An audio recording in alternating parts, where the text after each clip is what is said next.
will join in the Pledge of Allegiance, and then we're very grateful to have Terry Lee from Student Impact here to open the evening with a prayer before Mr. Ake opens our regular meeting. Please join me in the Pledge of Allegiance.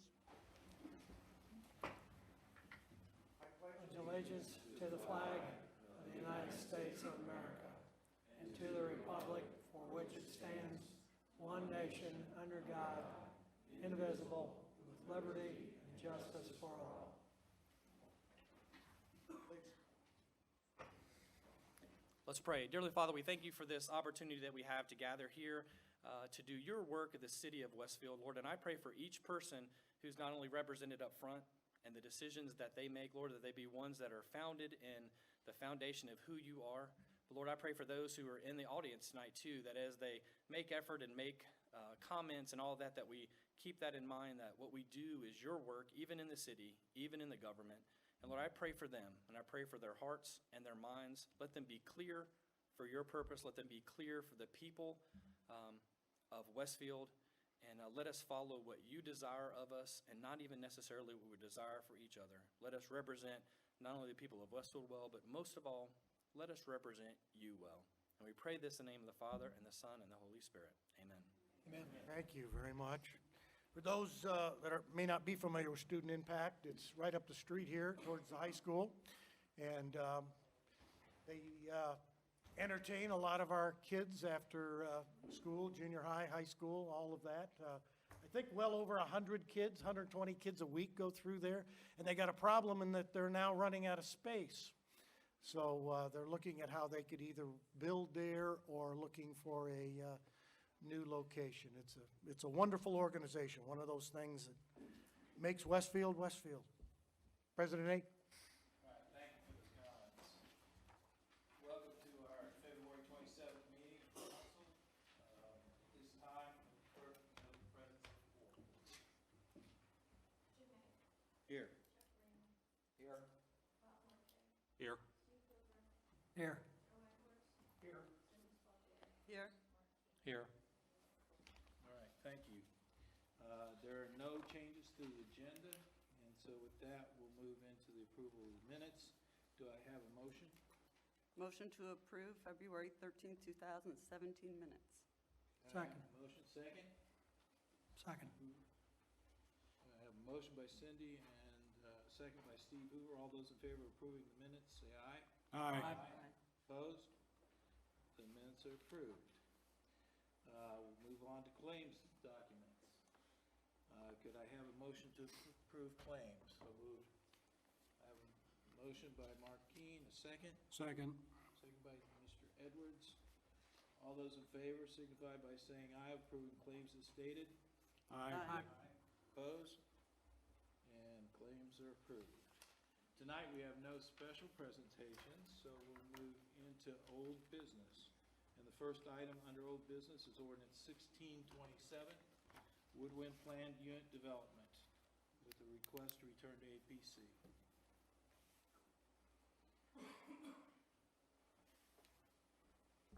Mr. President, members of the council, my name is Joseph Simia. I'm an attorney with the law firm of Weiss Miller, located in Annapolis, Indiana. I'm here tonight on behalf of the petitioner, Pulte Homes of Indiana, with respect to the Woodwind PUD, which was sent to the council after action by the Plan Commission. We have filed a request and are requesting tonight that this petition be returned to the Plan Commission, really for two reasons. First is that it's a legal technical issue, and I don't by any means by making this point suggest that the past practice or anything that's been done is inappropriate. It's just simple the fact that the state law and your the rules of the Plan Commission require that official action receive the affirmative vote of a majority of that board. And the way the case was presented and voted upon, there was basically neither 5 votes in favor of a favorable recommendation nor 5 votes in favor of a positive recommendation. Past practice of the Plan Commission has been that under those circumstances that the case then go to the council with a no recommendation. And we simply want to be very careful and proceed cautiously in this area because there was never actually a motion made at the Plan Commission to send the case to you with no recommendation. And therefore, there is an argument. I'm not saying it's a good argument, but there certainly has been a basis to assert the fact that there was no official action taken by the Plan Commission with respect to this case because 5 members of the board did not concur in an official vote to send it to you with no recommendation. Given the amount of time that has been expended on this, the amount of public input that has been received on this, and quite honestly, the importance of this decision, we simply want to send the case back to the Plan Commission for further consideration and a definitive vote.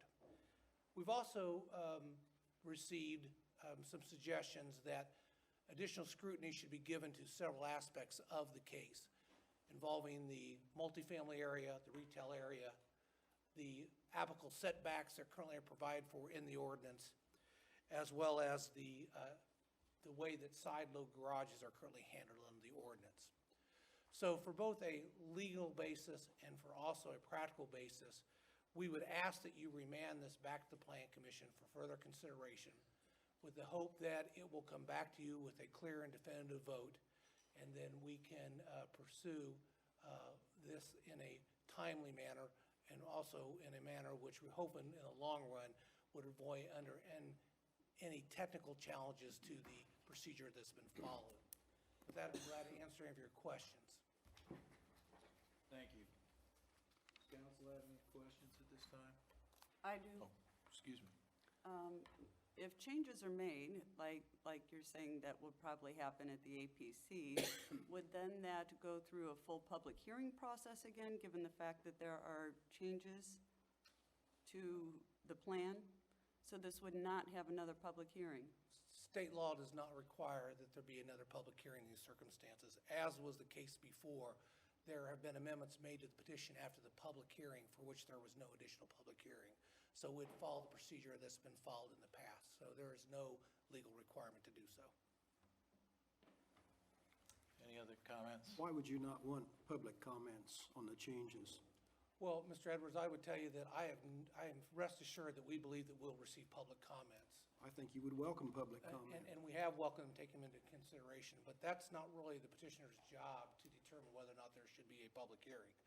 It's not legally required, is all the question Ms. Plejeric asked, and it's not legally required. It's purely at the discretion of the Plan But Commission. as I understand it, it's something you would welcome. We would have no opposition to it. Any other comments? My recommendation is without objection, we remand this back to APC. Is there any objection from council? Hearing none, we will remand this back to the APC. Thank you very much. Thank you. All right. Second item under old business is ordinance 1644, Osborne Trails Planned Unit Development. We had council introduction on November 5th, an APC hearing on December 5th, APC recommendation February 21st, and it's up for adoption consideration. Mr. Matt Pleasant. Thank you, President. Good evening, council. For the record, Matt Pleasant with the Economic Community Development Department. The next item on your agenda this evening is the proposed change of zoning ordinance for the Osborne Trails Planned Unit Development District, formerly known as Drexler Woods. As you may recall, this petition was introduced to you on November 14th and has public hearing on December 5th. This ordinance comes to you with a 9-0 unanimous favorable recommendation for adoption this evening. Staff understands there have been a couple minor changes since Plan Commission, and I'd like to turn over to John Dobashewitz with Nelson and Frankenberger to further present those changes. Thank you.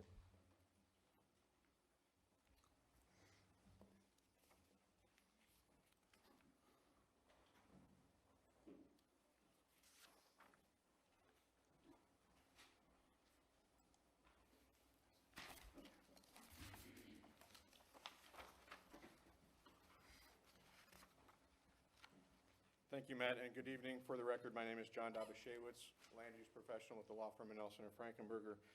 With me this evening is Jim Schiniver, an attorney with our office. As Matt indicated, there are 2 items that we received additional comment on over the weekend after your agenda was posted with the ordinance. Those were from Mr. Hoover asking for clarification on the first page in red text, clarification on 2 sections of section 7.3I regarding the side building facades with gables. And you can read the text there that was added to the first paragraph. Mr. Hoover's requested there be a variety of elements of those listed below, and that those would be consistent with the architecture of the front building facade. In addition, on item 7.3I2, a change in exterior color and the word separated was added between color and by trim. That was for clarity, and that was a item that was left out for consideration. This matter comes to you from the Plan Commission. At the Plan Commission meeting, there was discussion and there were several additional amendments made. We have received communication since the Plan Commission meeting that all of the items that they included in their recommendation to you were included from the ordinance. That came from staff, as well as a couple of Plan Commission members confirmed that all of the information that they had received and reviewed and the recommendation made to you was incorporated into the ordinance. These are 2 new items, and we would ask for your consideration this evening. I reviewed the first one. The second was on the second page of the handout, section 7.4C. There was a commitment made to one of the adjacent residents that we would add a fence along the shared property line, and that fence is south of an existing legal drain, and where the fence would end and the legal drain would begin, we've agreed to add an additional row extending upon the fence of ornamental grasses, which would be permitted within the legal drain easement, which is our understanding. We would ask for the council to consider these 2 amendments to the ordinance in your consideration of adoption this evening. Thank you, John. Do I have a motion to approve ordinance 16-44, Osborne Trails Planned Unit Development? Move to approve ordinance 16-44, Osborne Trails Planned Unit Development. Do I have a second? That's with the items discussed. With, with the 2 items on page 6 and page 7 presented. I will second that. Okay. We have a motion by Steve Hoover, a second by Robert Horkay. Is there any discussion? Any comments from council? I'd like to speak to the presenter, not John, but the fellow from the city.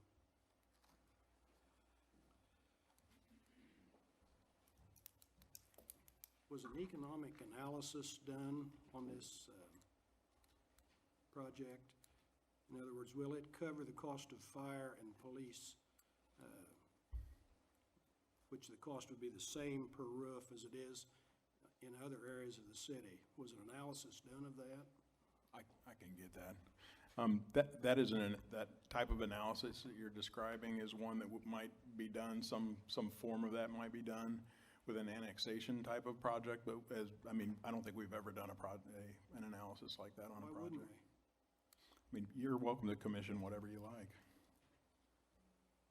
I would like to know, because every roof that we have out here, it requires a policeman, maybe not all the time, but they require police and fire services. I think that we ought to put 490 of them out there, not knowing what the revenue will be to us to pay for those services. The police are required, and the fire are required, and ambulances, they are required to service those units. And if we can't pay for it, or we have difficulty in paying for it, it makes it a bad deal. With all due respect, you should speak with your fellow council people about that, if that's something you want to have done and somebody has to pay for it. I already have. Okay, so you have? During the early parts of the review, when projects are going through TAC, those entities are represented there. Would it be something they might normally bring up in an environment like that? It probably would not get raised in an environment like that. I mean, that's a technical advisory committee. They're focused on all the, not the substantive, what you're talking about is a political issue. It's not a. It's not a political, it's an economic issue. Well, fine, but it's politics. I mean, it's a policy issue. It is not a technical issue. But it becomes a technical issue if you don't have the money to pay for it, or to successfully put those services out there, and that's what we need to do. Yeah, I won't argue with you, I'm just saying that it's not a technical issue. I mean, It's a question in my mind. I understand. The question's been asked, the chair will take it under review, and we'll talk with the economic development. Any other comments? Let's not leave that for a minute. It would seem to me like it would be a relatively easy exercise to know, I mean, the average value of the property, what the property taxes are gonna be paid, what's the pace at which the development's going to proceed, and what's the build-out time, how much money is generated, how many policemen could that support, how many fire, there's a tipping point where we need to add up, fire department, you don't add one or two firemen at a time, it's a whole group. So there probably ought to be, I would think there should be some sort of study that just tells us how much money is necessarily to be generated by properties in order to support public service. I don't think that that's unreasonable, even if it has been done before. I don't know that would, because 2 or 3 simultaneous could be put them together, as it stands alone, but I think the exercise to generate how much dollars are generated each year as we build infrastructure is probably something worth at least computing, and I would assume there's a pretty general guideline, X number of houses need this and that, and we go forward with that. I've seen analyses like that performed before in other jurisdictions, but we've never done them here, and they're things that typically consultants would do for a project. I don't disagree with the comments. I think it's something we should discuss. I'd like to see us delay until we see what the economic effect of this is going to be. I'm not necessarily against it, but I think we've got to know what we're letting ourselves in for, because these developers are here and gone. And we have to pay the bills year after year after year, and we have to pay them in the correct way. It is one of our roles in considering these rezones is the fiscal impact to the city, So I tend to agree with these comments as well. However, I don't know that right now is the time to discuss it. It's more of a policy-wide issue, I think, with all of our projects. It would be a sad thing, though, if we allowed the building out there and we failed to annex it. That'd be a real bad thing. So we need to know that, but, I just think that's a poor way to do business. You wouldn't do that in private business. And that the annexation is required by the PUD. Yeah, it can't develop until it's That's annexed. not a choice. So the annexation will happen. And I have no objection to discussing this for future, whether it's something that we feel as a council is appropriate for making decisions in the future, but we've never done this in the past. I would argue that these homes having no impact on the schools are going to be a huge benefit. They will be paying taxes, but not adding any kids to our schools. The compactness of the neighborhood makes for less streets that we have to maintain as a city. There are many advantages to a neighborhood like this. The volunteerism, there's a huge amount of benefits. So I don't believe that this particular project should be delayed while we do some kind of a study that we have never done before. I'm not suggesting that either. I would hope that the clients, the citizens will be living out there will not be adding to our public safety woes, particularly in the police area. You never know with fire, but they're new, so they're probably all up to code. But I do think it's a worthy discussion going forward. There's one other point to this too. The way, especially the sewer, the water is not quite that much, but the effect that the sewer will have, the old residents, the way we're set up now, pay for this development. That's basically, especially in the initial stages. And that's on everybody that is a sewer user. We don't have sewer impact fees. We sold the utilities to citizens. That's done. And the way they extract their money is up front. That was a part of their 25% rate increase. So I think there are, I mean, you can do what you want, but I think there are real questions that we need to explore before we enter into these arrangements. A thinking person would do that. We're not dismissing this, Counselor. I'm not saying you are, but I'm just raising those issues, and I think we'll have to face them sooner or later. Sooner's better. I do appreciate your comments. Any other comments? I'm a detail person. I think you know that. Unless you're brand new here today, you probably have been aware of the fact that I think the devil is in the details in these PUDs, and I take them very seriously. They alter the land use in perpetuity, I should say, as long as that zoning exists, and each PUD is its own law. So for me, there are certain things that I need to feel comfortable with, that I need to understand the implications of. At this very time, while there's parts of this project I really like, and I think it could be a very good project, I have some reservations on how some of these things are going to play out administratively down the road, such as the tree preservation area and the lack of specificity there. There's a number of things. So given that, I will probably abstain. So I just wanted to warn everybody there. Any other comments? We have a motion before us. Will the clerk call the roll?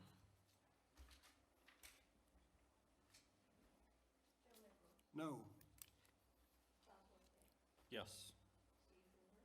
Yes. Yes. Abstain? Yes. Yes.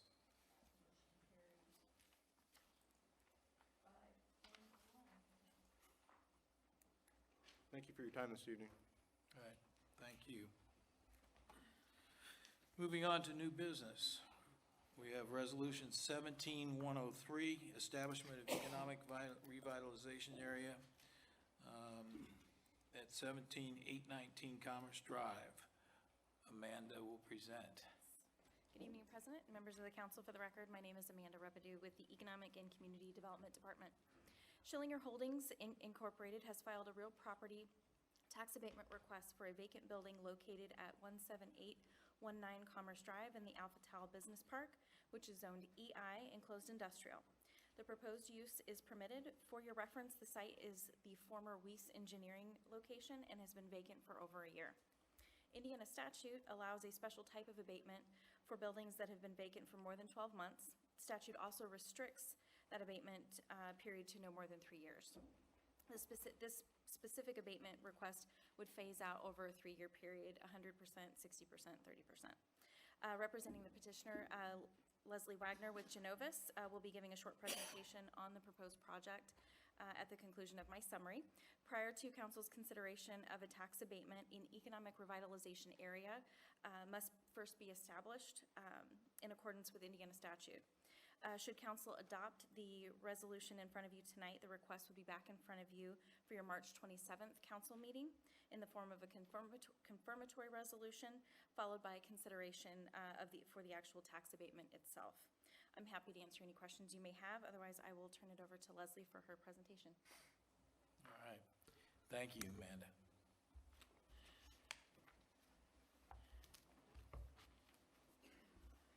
Good evening, council members. Thank you for your time. My name is Leslie Wagner. I'm with Genovis, as Amanda mentioned. Genovis is a national site location and economic development advisory services firm. We're located in the metro Indianapolis area, and we help clients navigate this process throughout North America. So it's a pleasure to do so in Westfield. With me this evening, Des Schillinger, with Schillinger and Associates. And again, we appreciate the opportunity to review this exciting project with you. SAI, Schillinger Associates, Inc., represents 18 leading manufacturers in the electronic components industry in Indiana, Kentucky, Michigan, Ohio, West Virginia, and Western Pennsylvania, and they have been doing so since 1976. Located in Kokomo, company was making the decision where to relocate business in an effort to streamline their operations and also tap into accessible, sustainable workforce. With that in mind, worked with the real estate team. Real estate team identified Westfield as a suitable location, particularly because there was a vacant building available that fit their needs very well, so long as they could acquire it and put money into it to renovate it for their use. That building has been identified at 17819 Commerce Drive. Electronic manufacturers throughout the globe engage this professional services engineering company and their expertise to design and integrate their products with their customers. To provide you with a little bit of an overview, their products include semiconductors, box couplers, power magnetics, microphones, sensors, connectivity solutions, power controllers, software, and many others. If you have any questions about the products, I am not the one, but Des is here and welcome to answer any questions that you might have. Customers that you might be familiar with that they are servicing: Roche Diagnostics, Delphi, Landis & Gyr, Rolls-Royce, and Visteon, to name a few. Plans for this project include purchase of the 15,000 square foot building, remodel of 11,000 square feet for their needs, which would create 4,000 square feet available for other occupants that would then bring other jobs to the city of Westfield. Primary motivations for the relocation to Westfield include access, again, to qualified labor, quality of life, and the opportunity to streamline their corporate operations. An overview of the project includes new capital investment of about $1.2 million, creation of 14 professional engineering positions with an average annual wage of in excess of $80,000 per year. An additional benefit to the community, SAI, electronic component manufacturers, they host electronic component manufacturers from across the globe to their headquarters facility, which would be located here. The company's presence in Westfield will be ideal for the community in terms of overnight stays at local hotels, also visits to local restaurants and other services. In addition, just to increase visibility from those folks that are traveling across the globe to visit their headquarters here in Westfield. We look forward to an opportunity for a mutually beneficial project with your consideration of the vacant building deduction, which will provide them with an offset of those initial real estate taxes associated with the real property for the first 3 years of their occupancy. With that, welcome any questions that you may have. I'd just like to say I'm very impressed, and welcome to Westfield. Thank I look you. forward to your success and seeing this come. We still have to decide on this matter, but very pleased to hear you selected us, and I think we're going to be very, very happy with what's happening, so. It's good when projects are mutually beneficial, for sure. All right, thank you. I do have just a comment also. I look at tax abatements very carefully because of their impact on the schools and the community. I will say that I'm very pleased with the short duration that you've asked for going forward, and I think this is a real benefit to the community. And every time I have a chance to say this, I want to, this is not a TIF, this is a tax abatement, although I think it's in a TIF zone, but TIF property owners do pay taxes, and referendums supersede TIFs, and so therefore, everybody here, as you expand, redevelop, renew, and probably end up with a higher assessed value, you'll be paying taxes on the full amount of any referendum that comes forward or has already been approved. So that is a benefit to the community. So I want to thank you for, one, selecting us, but also the short duration and looking at sharpening the pencil to make sure you're asking for what's needed, and that would be nice. I'd entertain, this is up for council consideration tonight. I'd entertain a motion. So moved. Edwards, a second. Second. Mr. Hoover. All those is there any further discussion on Resolution 17103? I'm in favor of it. We have a signature page that has wrong names on it in this one, though, tonight. Okay, we'll Bonnie have to Smith correct. and Robert Stokes aren't up here anymore. All right, we'll have to correct that. Before we can fully execute this, we'll need to get that corrected. Okay. All right, we'll correct that. I have a motion. Is there any further discussion? Clerk, could you call? We'll just do a voice vote. All those in favor of approving Resolution 17 and adopting it tonight, 17103, establishment of economic revitalization area for 17819 Commerce Drive, please signify by saying aye. Aye. Aye. Those opposed? Thank you very much. Thank you all, appreciate it. Next item on the agenda is 17104, City of Westfield authorizing the execution of a deed. This was a council introduction tonight, and then it's up for adoption consideration. This involves a piece of property that's currently being transferred from NDOT, I believe. And Mr. Zager? Actually, it already has been transferred in, it's in our possession. It's a triangular piece of property that's north of 32, just east of 31. We purchased the property, and we've been approached by Riverview Hospital. They'd like to have that. It's necessary for some of their expansion. The ability to sell to another municipal corporation, which the hospital is, has a streamlined process, and that process is to adopt a similar resolution by both bodies, and we can sell it on the terms agreeable to both. And this merely gives the authority for the mayor to sign the property deed over to them. Okay, thank you. So it's from one government entity to another? Yes, sir. All right. It's up for adoption. Do I have a motion? So moved. Okay. I'll second. Who made the motion? Dr. Keen. Okay. And Mr. Horke seconds. Any discussion? Hearing none, I'll call for a voice vote. All those in favor of adopting 17104, please signify by saying aye. Aye. Opposed? Motion carries. Thank you. The last item on our agenda is Resolution 17105, establishment of an economic revitalization area for the west side of Mule Barn Road. This is a council introduction and also up for consideration tonight. Ms. Robidoux. Good evening, President, members of the council. Again, for the record, my name is Amanda Rebidoux with the Economic and Community Development Department.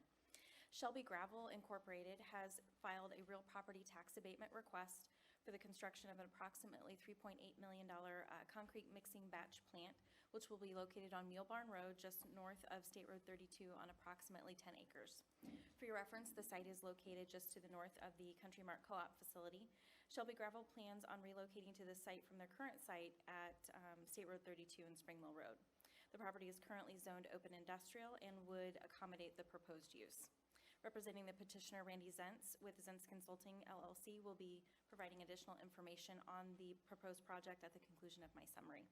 The request is for a 10-year real property abatement, which is structured the same as previously approved real property abatement requests, a 10-year phase-in, or a 10% phase-in over 10 years. Prior to council's consideration of the tax abatement request, an economic revitalization area must be first established in accordance with Indiana statute. Should council adopt the resolution in front of you tonight, the request would be back in front of you for your March 27th council meeting in the form of a confirmatory resolution, followed by the actual tax abatement request itself. I'm happy to answer any questions you may have at this time. Otherwise, I would turn it over to Randy for his presentation. Thank you. Thank you. Good evening, Mr. President, councilors. Randy Zentz, Zentz Consulting, here on behalf of Shelby Gravel, Shelby Materials. Shelby Materials is a third-generation business in the concrete mixing business. They are currently located and running on a temporary type of production facility at 32 and Spring Mill Road. They are interested in looking at moving out towards this site here and setting up a full-time plant in this area. They currently have 16 job salaries of about $860,000, adding another 10 to 12 jobs, salaries in the annual range of about $750,000. The development in this area will help to spark, I hope, additional development. Some of the other things that will be beneficial to them moving out here is the improvements that we will be making to State Road 32 and Mule Barn. Currently at the corner of Mule Barn Road and State Road 32, it's a little dicey as the large tanker trucks move in and out of the co-op. We'll also be adding some additional traffic there. So the co-op has kind of put on us, in order to sell us the land at the north end of their property, that we would work to advance and improve the intersection. That intersection will be improved with a left-hand turn lane as you're headed eastbound and a passing blister, and then a right deceleration lane for the right turn lane as you're on the north side of the road headed westbound. So it will help to create good flow out there. It'll also help to alleviate some safety issues that currently exist in the area. On top of that, Shelby has been very happy to be a great corporate citizen and participate regularly in different things around the city. Some of the reasons that we're asking for this abatement are, as you develop this far out into the rural areas, it becomes very difficult and very expensive to develop. We're looking at upwards of $1,055,000 worth of development costs prior to even building the plant, which will be around $4.2 million. So we have land, some wetland mitigation, this roadway improvement.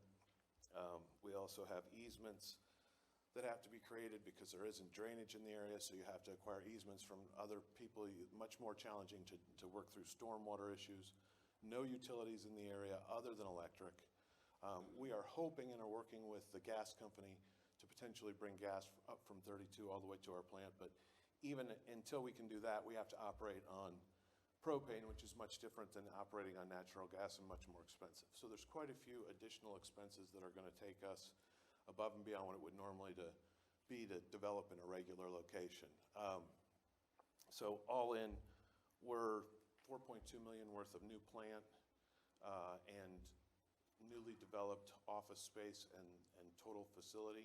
On top of that, looking at probably about another $1 million worth of improvements that we have to make to even get to that standpoint. Any other questions you might have, I would be happy to answer those questions. Where's the wetland on that property? It's not actually a wetland at this point, but what we have to do is do a review of the wetland.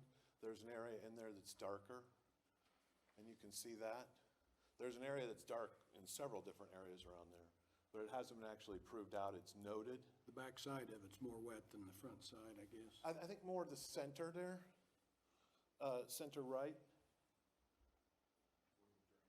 Yeah, so actually what happened is I've learned from people at the plant that have been there since the 50s is that they excavated at a diagonal, and they used that dirt that they excavated to build up all those berms around all the different tankers. But that was at a time and a place when you didn't have to ask permission to do those kind of things. You just kind of moved dirt. Where does the pipeline, there's a pipeline that goes from there to Peru. Where's the pipeline located? Just to the right of the very dark spot, right about there, north and south, we have a 100-foot easement that we've had to grant back to the co-op. It runs from the co-op and up, cuts across the road at a diagonal, and runs to Peru. Down on the south end, it comes down, it meets up with the Buckeye Pipeline, and then it also goes south quite a ways. I'm not sure where it goes to the south. Goes to Switz City. Pardon me? Switz City. Oh, okay.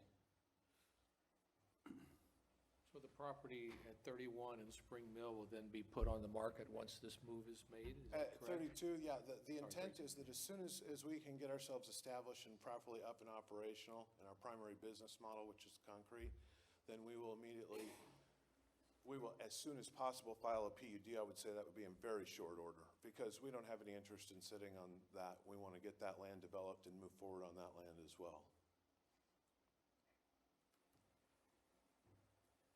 All right, this is up for adoption consideration tonight.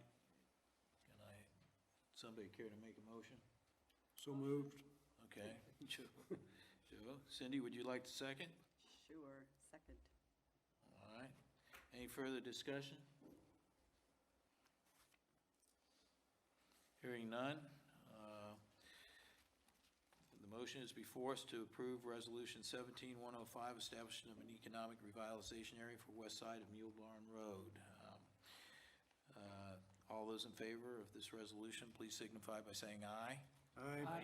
Opposed? Motion carries. Thank you. Thank you. All right, that concludes our formal agenda. At this time, if we have residents or guests that would like to address the council on items not on the agenda, they may do so at this time. Do we have any cards? Got two. All right, Mr. William Quick. all right.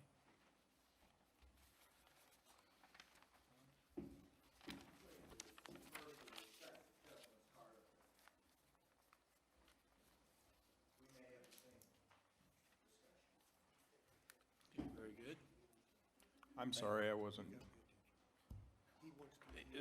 Mr. Quick has the same agenda, or wanted to make similar comments, I believe, and so he's not coming forward. Larry Is Hudson. that correct? There you go. Got it. Okay.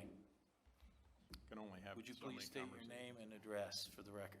Yes, good evening. I'm Larry Hudson. I reside in Village Farms, and I'm here to discuss the topic of the roundabout that was proposed or has been proposed for an intersection in our village, I believe to be put in 2018. Some weeks ago, as I'm sure you're aware, the City Council sent a letter to all the residents in Village Farms, and in that letter, the council indicated they had revisited the subject and had decided, after weighing several considerations, listening to some input, that they were going to recommend to the mayor that that project be canceled. And in the interim, I'm sure everyone's read the Westfield Current, wherein there was an article that indicated the roundabout was simply put on hold. So there's been a little bit of discontinuity, some perplexity, I think, that has arisen, and just in the interest of knowing, I thought it was going to be brought up at a city council meeting, and it was not, so I see it's not this evening. So I feel compelled to just ask when that action is going to be completed. Is the city council going to recommend to the mayor that this project be canceled? All right. Thank you, Larry. And I'll speak on behalf of the council. We have canceled that project or recommended to the mayor to do so, and it is off. This doesn't preclude at some future time there may be a need for improvement at that intersection. But currently, it is taken off our project list. If I could, just a couple of minutes. I want to thank you and the council members for, I'm a resident. I live near this intersection. I've been an opponent for quite some time. And I do want to thank you for listening to our residents and for considering and actually changing your mind and recommending to the mayor that this be canceled. And Mr. Mayor, I'd be remiss if I didn't thank you for allowing the village, the residents of Village Farms, to have a say, to participate in this project, in the decision-making process. I think it speaks volumes of the way the city is working with its residents to make our city better, to make it safer. And so I just want you to know I think it speaks volumes, and we're very appreciative. And I think I speak on behalf of all the residents, certainly those that are opposed to it, as well as the board of directors. Thank you, Larry. Appreciate you coming forward tonight. Okay. I have one other card that was just submitted, Mr. Chris Mitchellstetter, is that right? Michael Stetter. Michael Stetter, sorry. So, Chris Michael Stetter, 15409 Kilburn Court, Westfield, Indiana, of course. Thank you. So I wanted to come tonight just to talk to you guys about my concerns about the city growth. I know I've spoken to a couple of you on this subject, but I decided I needed to come and talk to you tonight. Basically, spent some time looking over the school demographic study that was conducted about the growth in relation to the referendum that's before us. And in looking at it, talks about the fact that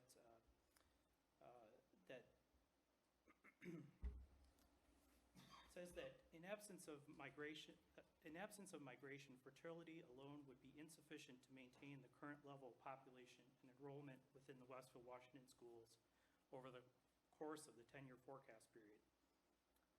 And it goes on to talk about that a close examination of data for the Westfield Washington schools has shown the age-specific pattern of net migration will be nearly constant throughout the life of the forecast. While the number of in and out migrants has changed in the past years for Westfield, the basic age pattern of the migrants has stayed nearly the same over the last 30 years. And based on this analysis, it's safe to assume that the age-specific migration trend will remain unchanged into the future. And basically, given this, combined with the forecasted hike in the high school enrollment and the price points for the developments that we've seen recently, it's clear that the school referendum is a result of the growth allowed by the city government here. And I know that I've talked to Councilman Ake, and he's indicated to me that part of the referendum is due to school improvements as well. But while that may be true, a majority of this referendum is for the expansion projects related to the school due to the growth from the developments that we've seen. The school is looking for $75.5 to $87.5 million in this referendum, which equates to $491 per year for a $300,000 home. This means essentially that since the city's been approving all of this growth, that indirectly the city is levering new taxes on the residents of Westfield in terms of $75 million to $88 million. And it was my understanding that, generally the thought with a lot of you who are Republicans that you're supposed to be against levering new taxes on our residents. Further, this acts as a subsidy to the developers at the cost of the city taxpayers.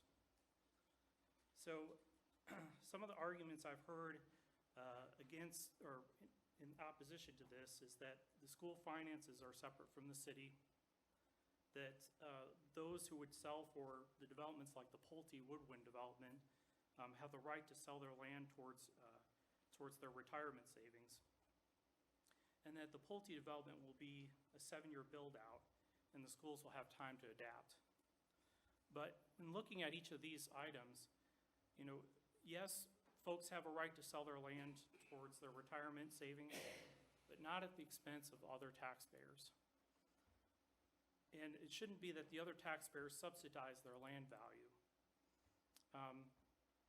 And two, these sellers will likely leave the city and no longer be residents after those sales occur. Further, the school finances are not necessarily separate from the city, as demonstrated when we spent $2.5 million or committed $2.5 million to pay for the football stadium. So, in addition, the 7-year build-out, it ignores units that have already been improved over the last 10 years. It also ignores the fact that we will continue to have to subsidize the development, basically the value that the developers get from the taxes that we have to pay to upgrade the schools.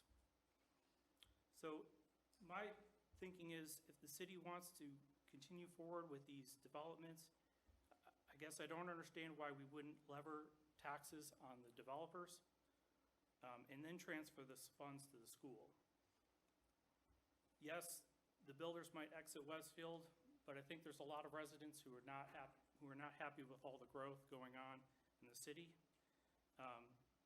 The builders may pass that cost on to the home buyers, but then that would transfer the cost to those who are asking for the expansion of the schools with the growth. And the builders may just eat that cost out of their margin, which would be good for the taxpayers. I guess my concern is that the relationship, what should be important is the relationship the city has with its residents over the relationship it has with the developers.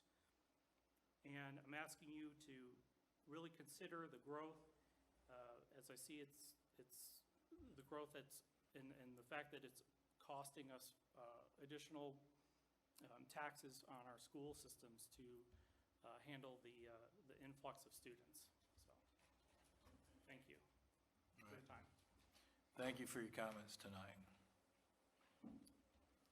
Any counselors, any comments?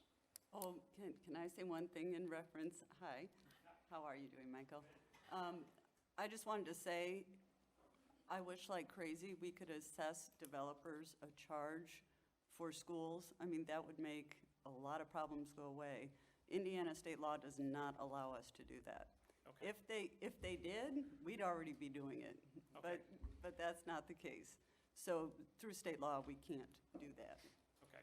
Let me, if I could add one thing too. If we stopped development today, the schools will still need to add on to those 3 buildings. If you looked at the demographic study, you'll see that the growth will continue on those schools. Westfield will never build another elementary school because of the demographics, even though Westfield owns 2 sites for elementary schools. So it's not a matter of, if we stopped, we would do away with the referendum. It's needed. The high school is out of space, has been for over a year, and the intermediate middle school are approaching capacity and also needs the space. Okay. Yes, and Well, this, the point is that, you know, if you, yes, that is true, but the problem is that that's because of the development that has occurred and all the homes that are being put up. And if you continue to add more to that, it's going to continue to compound the problem. Well, I don't want to get into a lengthy discussion. I'll talk to you privately about it, since for 20 years I was in charge of the schools. I will tell you that when would, I mean, your ideas have been surfaced for 20 years. Should we have stopped after Cary Ridge was built? Should we have stopped after Oak Trace was built? When do you stop allowing people to move into a community, into a place they want to be? I must interrupt here. Pardon Thank me? you. I just must interrupt here, Mark. Okay. Thank you. This is for council comments from our residents. It's not for a debate. Okay. And we appreciate it, and we've heard it. And I appreciate you coming to the microphone tonight. Thank you very much for your time. Thank you.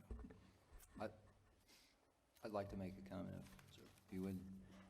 I'm delighted to continue this debate anytime. If you got a pen, 317-413-6890. When it rings, I answer it. It's a deep discussion, and we've been dealing with these matters. When I say we, we're talking about just the general public for decades. In the rural areas, whether that's through consolidation over the years, seen rural areas or urban areas decline, increase, whatever. So these are all great points, but to sit here right now and debate all this, but I did write down some of your comments, and I'd be delighted to personally discuss those if you're so inclined. Thank you, Mr. Lehman. And can I? Yes, sir. Okay. And I'm not No, going to address, I'm not it going to was- address your questions directly. I just want to bring up a piece of history. Okay, go ahead. Part of what you're talking about has to do with the now, in many ways, just being realized, the impact of tax caps.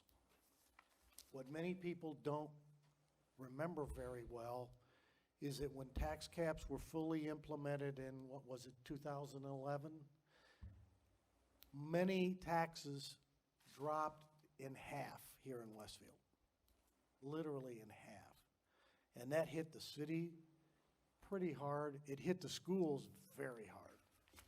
And the whole arrangement on the tax setup, if you will, that the state changed, it took the burden off of the residents to pay school taxes, and it put it onto the commercial tax base.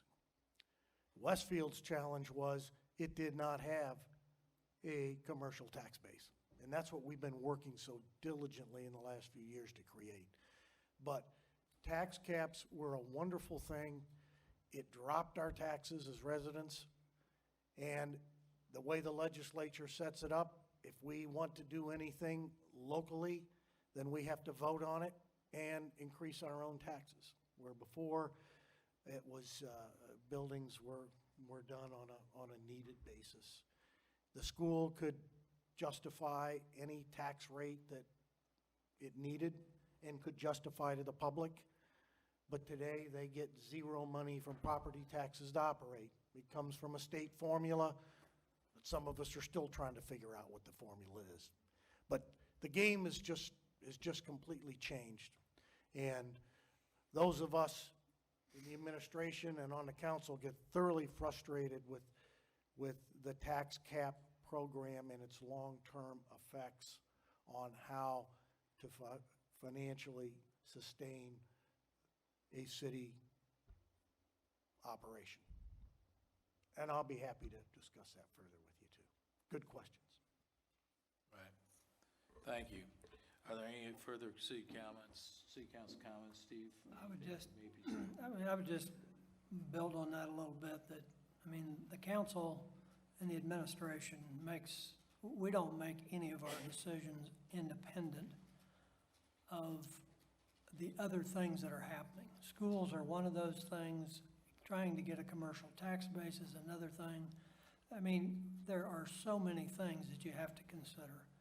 And my decisions, and I know our decisions, are based on all of those items. And we have to look at the big picture. We also have to look at the short term as well as the long term, because if we only address the short term, we could have some real disasters in the long term. So it is much more complex than most people realize, and until you've been up here for a while, it's very hard to realize that. But these, none of our decisions are made in a vacuum, I can just tell you that.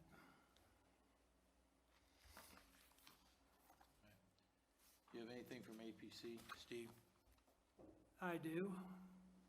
APC met last Tuesday evening due to the holiday, and we had one item on our agenda.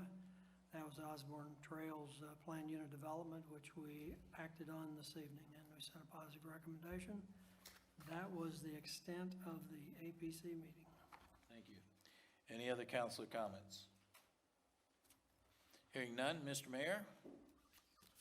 Thank you, Jim. We've been successfully using Jeremy Lawler's new road patrol, pothole patrol machine that is manufacturing its own hot mix. And for road nuts like me, it's a pretty cool thing, because we can now mixing our own asphalt right on site, filling potholes, instead of using the traditional cold mix, which means we have to go back and fix them again in the spring. So the TV stations have been picking up on it. We now have the most famous pothole crew in central Indiana. They've been on TV so much this week, so it's great.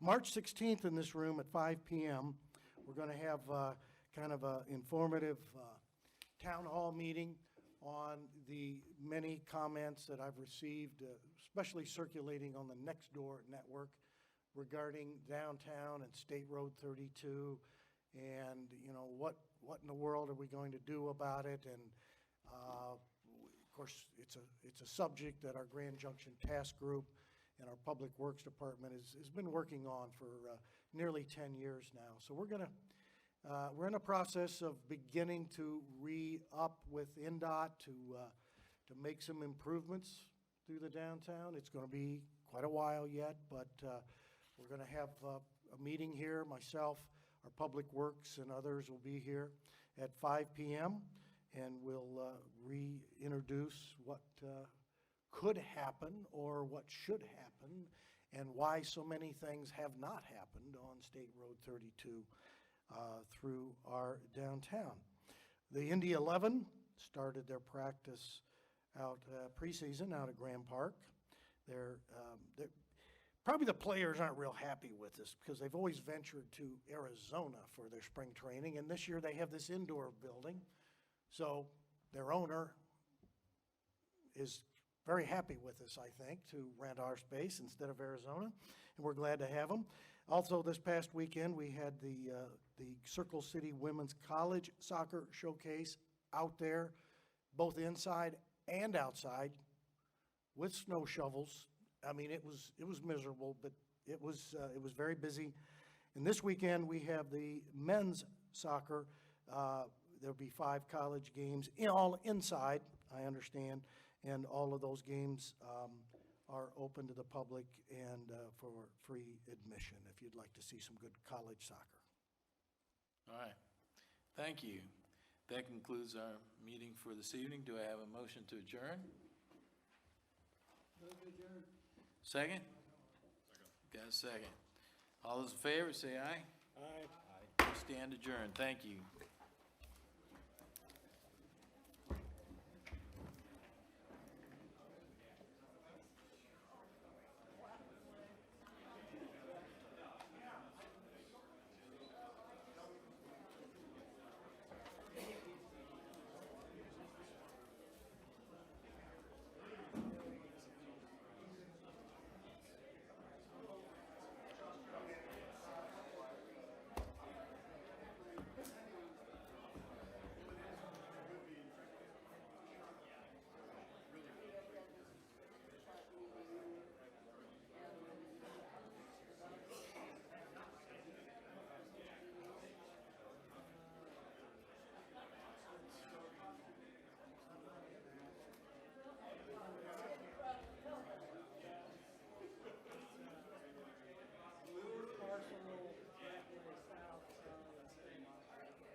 Hopefully they have to vote on every Republican's improvement on that roundabout. No, let's don't do it. Let's don't do that ever again.